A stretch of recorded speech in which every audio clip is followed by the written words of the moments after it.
السلام عليكم ورحمة الله. مرحبا بكم العشاق القهوة اللي كيبغيو القهوة بالرغوة.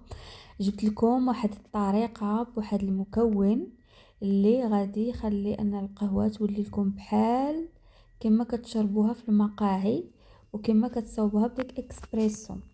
تبعوا معايا الفيديو للاخير باش نشرح لكم. هنا كناخد واحد القرعه ديال الزاج كندير فيها السكر قياس السكر اللي كديروا. كندير واحد الساشي ديال نسكافيه، تقدروا ديروا اي قهوه نتوما كتبغيو. المهم كندير هذيك الساشيه ديال نسكافيه وكنزيد معاها 2 معالق ديال الماء يكون سخون يكون مغلي. هاد الماء راه عندي انايا هنايا مغلي.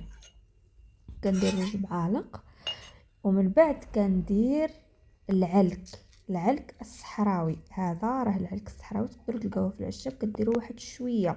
هذاك العلك هو اللي كيخليه يدير ديك الرغوه. وهنا من بعد كتمخدوا هذيك القرعه مزيان وكما كتشوفوا شوفوا شحال ديال الرغوه وكتجي صراحه واحد القهوه فيها واحد المذاق صراحه واعر. المهم هانتوما شوفوا القهوه كي رجعت ليا هنايا، هانتوما شوفوا كما كتشوفوا في الفيديو. صافي هنايا كنديرها في الكاس وهنا هي القهوه وجدات وبصحه والراحه، ونتمنى تجربوها. صراحه ما غاديش تبقاو نهائيا انكم تمشيو للمقاهي. وبسلامه عليكم، وكنتمنى تدعموا القناه ديالي وشكرا.